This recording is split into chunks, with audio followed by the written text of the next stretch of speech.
Hello दोस्तों, नमस्कार। YouTube की SP math by RP channel पर आप सभी लोगों का स्वागत है। पिछली वीडियो में हम लोग चर और अचर के विषय में जान चुके हैं। आज हम लोग समझेंगे बीजीय व्यंजक क्या होता है। तो आइए उदाहरण से देखते हैं। देखिए क्या डब्बा है, इस डब्बे में कुछ टॉफियाँ भरी हैं। देख रहे हैं ना, कुछ टॉफियाँ भरी हैं। इसमें कितनी टॉफियाँ हैं तो जानते हैं। जिसको हम नहीं जानते हैं उसको हम कुछ मान लेते हैं चर के रूप में। इसमें कितनी टॉफियाँ हैं, मान लिया कितनी टॉफियाँ हैं, यक्स टॉफी है। ठीक है। अब इसमें अगर हम 2 टॉफी और डाल दे रहे हैं तो कितनी टॉफी हो गई, हो जाएगा यक्स प्लस 2 टॉफी हो गई।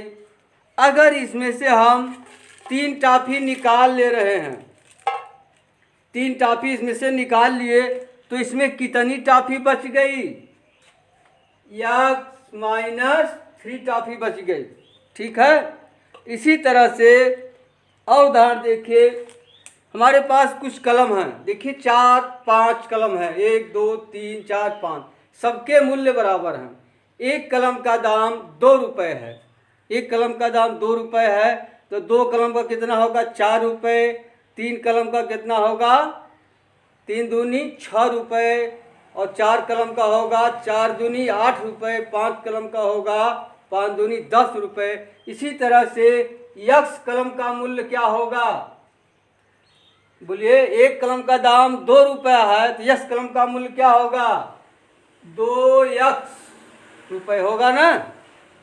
ठीक है। इसी तरह से अगर हमारे पास 10 टॉफियाँ हैं, 5 लोगों को बांटना है तो 10 में 5 का क्या करेंगे, भाग देंगे ना, तब एक एक आदमी को निकलेगा। अगर बाई द वे हमारे पास यक या वाई टॉफी है, अगर इनको हमको 5 लोगों में बांटना है तो एक आदमी कितना मिलेगी, वाई बटे 5 टॉफी। अब देखिए यहाँ तमाम चीज़ें लिखी गई है। यक्स लिखा गया है, यक्स धन 2 लिखा गया है, यक्स ऋण 3 लिखा गया है, यक्स 2 यक्स लिखा गया है और वाई बटे 5 लिखा गया है। अब समस्या हुई इन सबको क्या कहा जाए। तो इसके लिए एक उदाहरण देख लीजिए, करंट उदाहरण। शादी समारोह में बच्चा भी जाता है, चाहे वो बालिग हो या नाबालिग हो, जवान भी जाता है, नर भी जाते हैं, नारी भी जाती हैं, बूढ़े भी जाते हैं, लेकिन सबको मिलाकर क्या कहते हैं, बाराती। क्या कहते हैं, बाराती। उसमें सब लोग हो गए, चाहे जवान हो, चाहे बूढ़े हो, चाहे स्त्री हो, चाहे पुरुष, सब लोग क्या कहे जाते हैं, बाराती। उसी तरह से इन सबको क्या कहा गया, जिस तरह बाराती कहा गया, इन सबको कहा गया व्यंजक। क्या कहा गया, व्यंजक। अब आप देखिए इसमें सब चर है ना, सब में चर, इसलिए इसको कहते हैं व्यंजक को बीजीय व्यंजक। क्या कहते हैं, बीजीय व्यंजक। अब आपको समझ में आ गया होगा बीजीय व्यंजक किसे कहते हैं। अब देखिए बीजीय व्यंजक की परिभाषा देखिए। कोई चर, देखिए लिख दे रहे हैं, कोई चर या अचर या इनका समूह यदि गणितीय संक्रियाओं से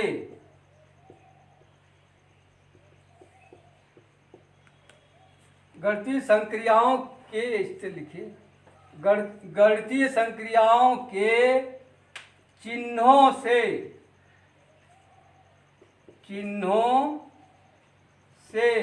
युक्त हों तो वे बीजीय व्यंजक व्यंजक कहलाते हैं।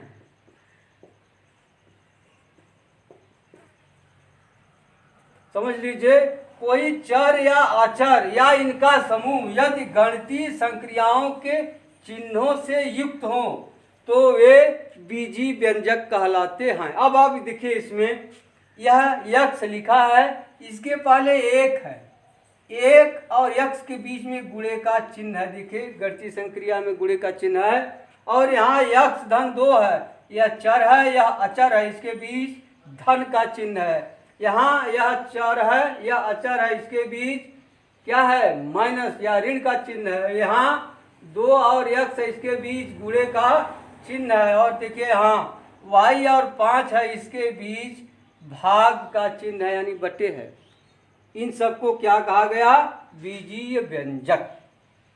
क्या कहा गया, बीजीय व्यंजक। अब याद कर लीजिए, कोई चर या अचर या इनका समूह यदि गणितीय संक्रिया के चिन्हों से युक्त हों तो वे बीजीय व्यंजक कहलाते हैं।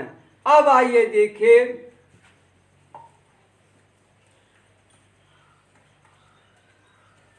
यह भी बीजीय व्यंजक है, बीजीय व्यंजक है ना, लेकिन इसमें देखिए 2 पार्ट है, 2 भाग है ना, कै भाग है, 2 भाग। इसमें भी 2 भाग है, लेकिन इनमें नहीं है, नहीं इनमें है। अब इन 2 भागों को क्या कहेंगे, अब यह बात आ गई। दूसरा उदाहरण देखिए, जैसे है यक्ष घाते 2 धन 5 यक्ष धन 6, यह भी बीजीय व्यंजक है ना। अब इसके प्रत्येक भाग को क्या कहते हैं, आइए इसको देखें। इसको कहते हैं, देखिए इन्हीं के मिलने से न बना है, यक्ष घाते 2 में 5 यक्ष जोड़ दिया गया, फिर उसमें 6 जोड़ दिया गया, तो यह क्या बन गया, व्यंजक। अब इसके प्रत्येक भाग को हम पद कहते हैं। इसे क्या कहेंगे, पद। क्या कहेंगे, पद। इसे क्या कहेंगे, पद। अब आप पद किसे कहते हैं, पद की परिभाषा जान लीजिए। पद की परिभाषा जानिए।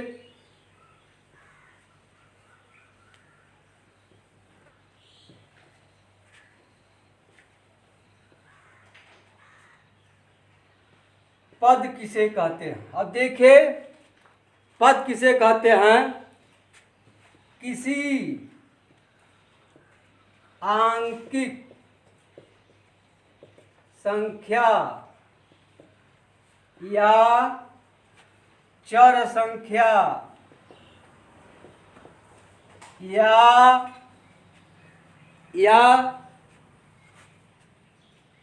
इनके गुणनफल या इनके भागफल पद कहलाते हैं।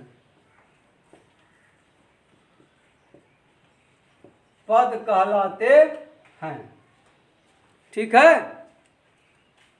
इनके भागफल पद कहलाते हैं। अब देखिए लिख रहे हैं, x square plus x y plus 8। देखिए यहाँ क्या लिखा है, एक्स गुणे एक्स। देखिए 2 चरों का गुणनफल है धन एक्स गुणे वाई। देखिए यहाँ 2 चरों का गुणनफल है धन 8। यह क्या है, अचर है, ठीक है ना, यह क्या है, अचर है। अब इन्हें पद कहेंगे, इन्हें पद कहेंगे और इन्हें भी पद कहेंगे, ठीक है। या इस तरह आपको अगर परेशानी हो रही है तो पद की परिभाषा यूं जानिए,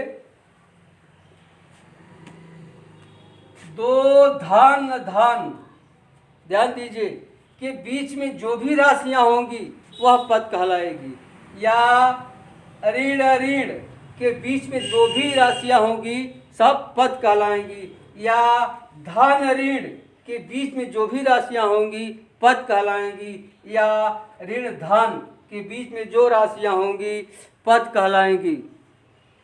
जो राशियां होंगी पद कहलाएंगी। ठीक है। अब जैसे उदाहरण में देखिए, एक्स स्क्वायर धन वाई स्क्वायर धन 2xy ऋण 8। बस इस तरह देखिए।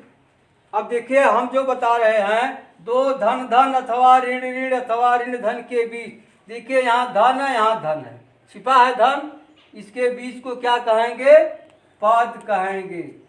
और देखिए यहाँ धन धन है, इसके बीच को क्या कहेंगे? पद कहेंगे। देखिए यहाँ धन है, यहाँ ऋण है, इसके बीच को क्या कहेंगे? पद कहेंगे। यहाँ ऋण है, इधर धन छिपा, इसको क्या कहेंगे? पद कहेंगे। ठीक है। अब चलिए आगे चल रहे हैं।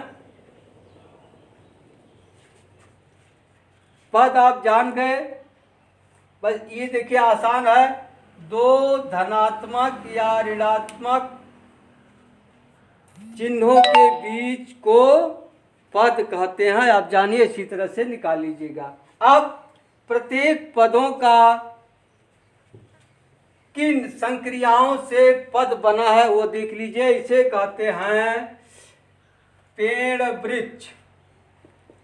पेड़ वृक्ष।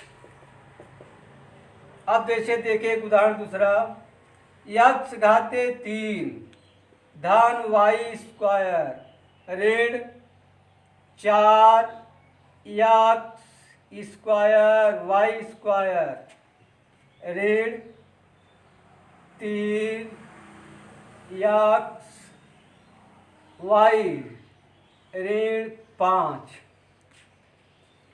देखिए इसमें कितने पद हैं, पहले आप जान लीजिए कितने पद हैं। अब आप लिखना चाहें तो लिख देंगे, पहला पद क्या होगा? x घाते 3। दूसरा पद क्या होगा? y घाते 2। और तीसरा पद क्या होगा? देखिए ऋण 4 x घाते 2 y घाते 2। ऋण 4 x घाते 2 y घाते 2।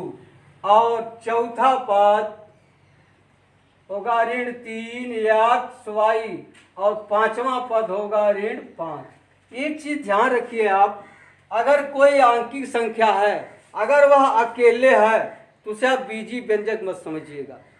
अगर कहीं लिख दिया गया ऋण 6 या अकेले है तो आप बीजी व्यंजक मत लिखिएगा। इस पर लोगों में बड़ा उहापोह है। ठीक है। अगर व्यंजकों के साथ है तब वो सही है। हाँ देखिए, अब इसका गुणनखंड वृक्ष बनाएंगे। अब देखिए यह है, तो इसके 3 हो जाएंगे, यक्स यक्स यक्स। 3 गुणनखंड हो गए ना, या इसे गुणे कर दीजिए। और इसका y गुणे y हो जाएगा। और इसका क्या हो जाएगा? यहाँ ऋण 4 है, इसका भी गुणनखंड होगा। अंक हम नहीं करें, केवल बीजी अक्षरों का, तो हो जाएगा गुणे यक्स गुणे यक्स गुणे वाई गुणे वाई हो गया। अब इसका हो जाएगा ऋण 3 गुणे यक्स गुणे वाई। अब इसका क्या हो जाएगा? ऋण 5 गुणे 1 लिख सकते हैं, 1 नहीं लिखा जाता। यह हो गया। ठीक। अब आइए देखते हैं पदों के गुणांक। पदों के गुणांक देखिए, इसी में देख लीजिए। अगर कह दिया जाए पहले पद में x घाते 3 का गुणांक क्या है? देखिए x घाते 3 के पहले क्या छिपा है? 1। यहाँ हो जाएगा x घाते 3 का गुणांक बराबर हो जाएगा 1। ठीक है।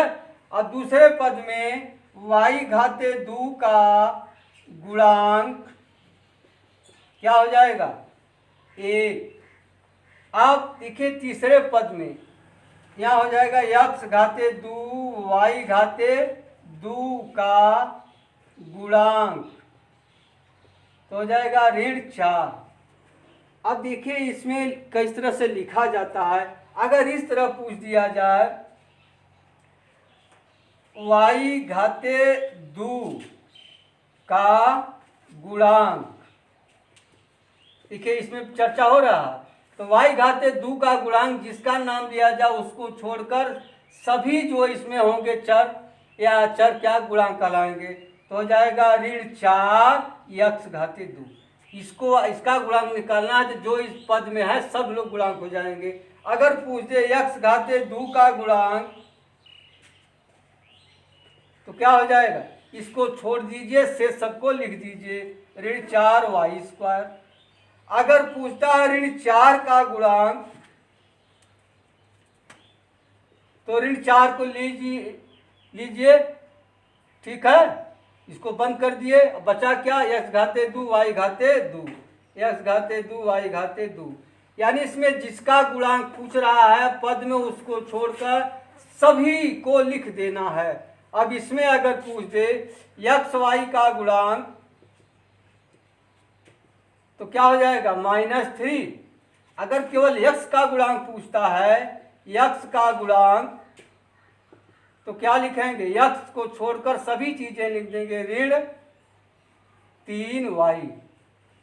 अगर y का गुणांक पूछ रहा है, y का गुणांक, तो y छोड़कर क्या हो जाएगा, ऋण 3x। ठीक है। अगर पूछ रहा है इस पद में ऋण 5 का गुणांक तो क्या लिखेंगे, ऋण 5 छोड़कर सबको लिख देना है, ऋण 5 छोड़ेंगे तो 1 बचेगा, 1 होगा। ठीक है। अब आप समझ गए होंगे व्यंजकों के पद और व्यंजक में पदों के गुणांक। ठीक है। तो आप ऐसा करिए, अभ्यास लीजिए। हाँ देखिए यही सवाल है, 10 तो है, बहुत छोटा छोटा है, इसको हल करिए। यदि वीडियो अच्छा लगा हो तो सब्सक्राइब करना न भूलिएगा, क्योंकि सब्सक्राइब करने का कोई पैसा नहीं लगता। और लोगों को शेयर कीजिए, और अगर अच्छा लगा हो तो लाइक कीजिए, अच्छा ना लगा हो तो डिसलाइक भी कर सकते हैं। मिलते हैं अगली वीडियो में, तब तक के लिए धन्यवाद।